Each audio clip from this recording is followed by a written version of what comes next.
Lindsay, for just taking the time to talk about your gorgeous Luna. She's certainly top of my list for my favorite greyhounds. But what I'd love to do is just hear your journey about why you chose a greyhound. I know she's a rescue greyhound, and your journey about Luna. So let's just start with where you, how you managed to find Luna and where you got her from. Okay, well, for a while we've been talking about getting a rescue dog, and I've always really liked greyhounds. They're quite regal looking, I think, and yet quite goofy at the same time. There's just something that really appeals to me about them. And we've just frozen. 2020 was that? We had a bit more time on our hands. So we got in contact with Brambleberry Greyhounds and we went to look at a few, and Luna was the one we chose. And lovely. A few weeks later we brought her home. And was she still quite young when you had her? She was only 2. She had come over from Ireland at 18 months. Okay. And she'd done a few races at Peterborough. Right. And she had broken a toe, which I don't think that was necessarily the reason. I think if it wasn't for lockdown, that maybe she would have had a longer career because her toe's fully mended. But because of lockdown and Peterborough racetrack shut and people weren't able to go greyhound racing, I think a lot of greyhounds suddenly became available, which was lucky for us. Yes, and lucky for the greyhounds as well. Oh, so lucky for the greyhounds, absolutely, because we've got our wonderful patron of plant-based feeding, Professor Andrew Knight, who has actually based most of his research. He works at the Animal Welfare Department at the University of Winchester, but actually most of the study that he's done is to do with welfare issues involving greyhounds. Oh, I didn't know that. I've noticed he wears a greyhound pin. Exactly, that's right. So in the talks, well spotted. You would be like an eagle towards anything greyhound. But yes, he's brought up so many issues. I mean, obviously, it is a form of cruelty, really, the greyhound racing and everything they get put through. So any greyhound that gets rescued is just fantastic, because you are rescuing an animal that's, yes, they love to run, but my goodness, the conditions they make such great pets. They're just the sweetest. So at home in a family. Yes, absolutely. So what made you start with your decision to turn her plant-based? Well, before we'd actually found her, and when we were just thinking of it, 4 of our 6 members of the family, we're all vegan. And I knew it was possible to feed plant-based. I knew people did it, but I also knew there's a lot of negativity around it. So I just had it in the back of my mind as an idea, and that I would do research into it, perhaps a bit further down the line. And when we got Luna, she came with the food that they'd been feeding her on. And straight away, I realised, sorry, this is going to involve talking about poo. But straight away, her poos just were not good. They ranged between kind of, they had a form to them, but when you picked them up, they were soft like ice cream, to a puddle. And that was, and so I did change the food at first to another meat-based food, which I gradually incorporated into her diet, and it made no difference. So at that stage I thought, well, actually, never mind the negativity, that's given me a bit of confidence, because the meat's not agreeing with her. So I can look at some other options. And so I can't remember actually which. I think I tried Benevo, is that how you say it? Benevo, yes. Oh, another one, I can't remember. I think I told you at the time. Yes. They both made an improvement for her. Good. But there was still an issue. And then I came across you, and I can't remember how, probably in a Facebook group or something, and I contacted you. And then once I started making homemade food, that was a lot less embarrassing on walks when you're picking up poos. It's very difficult when you're leaving a mess on the grass, or even more embarrassingly on the pavement. That all stopped. They don't leave any marks now. No, and they don't. as we're on the topic, and they just don't smell either, do they? Oh, that was the other thing. Her wind was awful. And I know from a lot of greyhound groups, this is a common problem, apparently, with greyhounds. And when we first got her, they're like, oh, this is a greyhound problem. But when she moved to plant-based, that stopped, to the point, occasionally she lets a smelly one go. But if she does now, we are more likely to accuse one another before we accuse her, because it's so rare. Wonderful. And she loves all the food, doesn't she? I mean, you've been so wonderful in doing her home cooking, because I know it's a big commitment, but I know she's been through a wide range of everything, hasn't she, your Luna? Yeah, she doesn't really refuse anything, unless if I've been a bit lazy and she's had a few meals in a row of kibble, she'll then push it around a little bit. But if I leave it in the bowl, she will come back to it. So then I think, oh, it's time to get the pressure cooker back out and do a bit more cooking. But that's the only time she's picky, really, and it doesn't happen often. Perfect. And you find is it easy to home cook? Have you got a routine with it? Very easy. I do use the pressure cooker. I know you're not so keen on recommending that because of the I know I had one owner who burnt her hand, and it broke my heart, because I was recommending it, and I was sending a link to buy, this is the pressure cooker and this is how to use it, and then one owner burnt her hand from the steam, and I just thought, oh my goodness.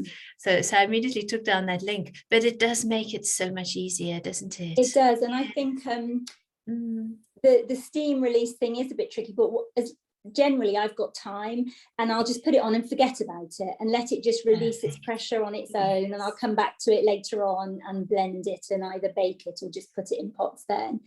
So that works well. And I also use Fleetful as well. I've just signed up to a once delivery of that, so that just for a bit more variety. And that, of course, is very easy to do. That's so easy. Absolutely. That's sort of our doggy gusto, our HelloFresh of the doggy world, which is wonderful. So well done. And I think she's also tried Do Good as well, hasn't she? Yes. The homemade, the lovely. Yeah. That's really nice. She likes that one. But again, not too many meals in a row of it. So I use it more as a topper, and I put it on her, the food I've cooked a lot, because even I feed her the recommended amounts, and I also give her extra in the middle of the day. I'll give her some kibble in a snuffle mat or in a toy that she has to try and get it out of. And the vets aren't worried or anything, but I would say she's on the skinny side of a healthy weight. I think because she's quite active.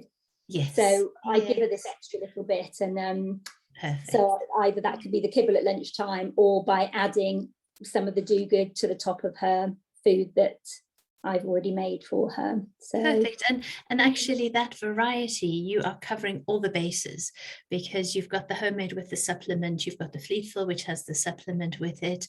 The Do Good, we know, is completely balanced. And then obviously all the kibble that you are buying, they all the companies that came out last year, and all the foods are completely balanced. So I mean, she's getting the best of everything. So I was pleased to hear last week you've got the Greta again. I hadn't realised that we could get that again, because that's actually her favourite. Oh, good. When I couldn't get it anymore, we moved to the Solo Vegetal, which she still loves. Yes. But, I'm looking forward to that arriving. And absolutely, those are treats for her. She'll do training. Yeah, she'll do anything for some of that. Yeah, they use it's a herb called Savoy. Or Savoy something. It smells like oregano.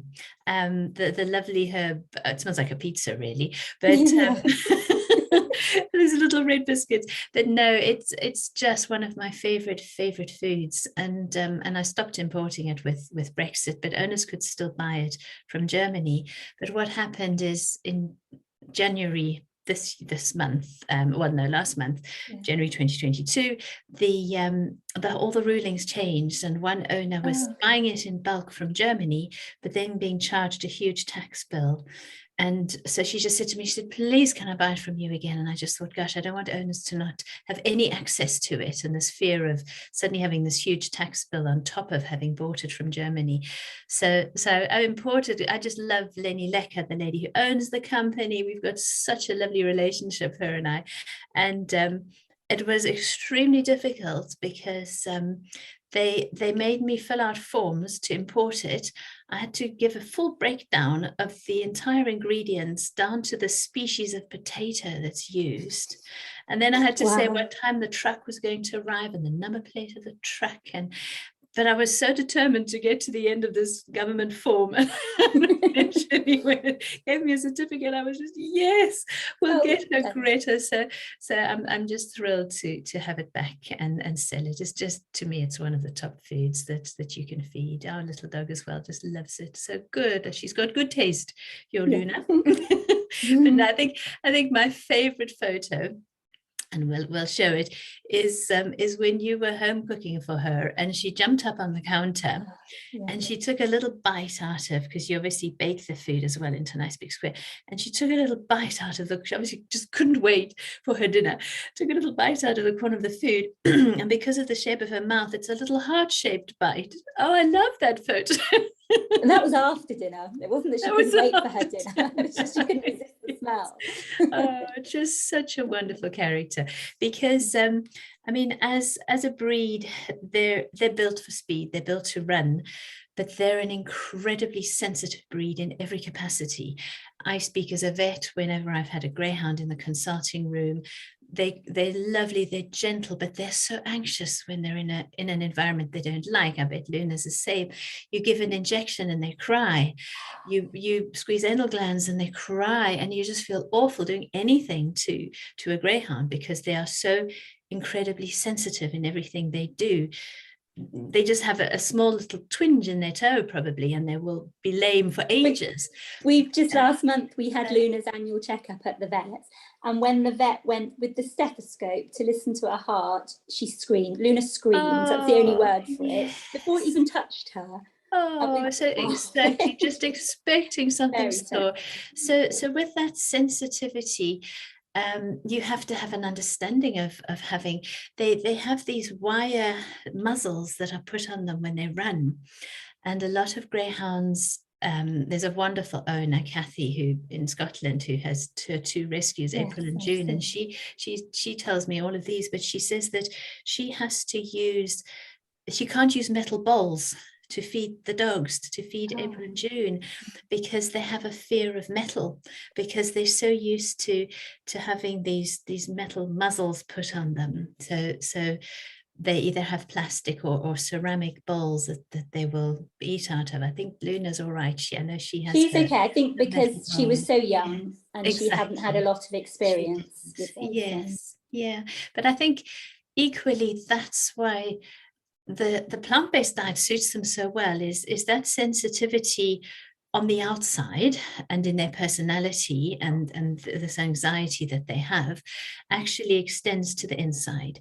So they've got extremely sensitive digestive system, and so many of them are intolerant to meat-based foods, intolerant to the very cheap foods that they're fed as greyhounds. They tend to get the worst of the worst and the cheapest, because obviously they're there for financial gain. They're not there for welfare issues, which is why Professor Andrew Knight works so diligently on the welfare issues of greyhounds. So actually, without even knowing it, you chose a breed that suits your family perfectly. But equally, the diet that you chose for Luna is completely spot on, because most greyhounds will cope perfectly with a plant-based diet.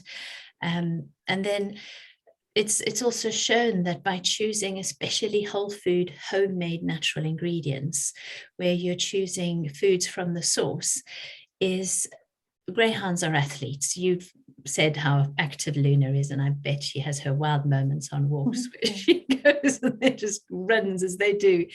But so they are little miniature athletes, so they need an enormous amount of the healthy proteins. If they have the odd injury, they need to recover fast. And actually, it's plant-based proteins that are shown to be the best in athletes for recovery.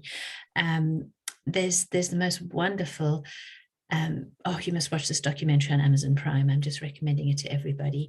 It's a lady called Fiona Oakes, and it's called Running for Good. Okay, I haven't seen that one.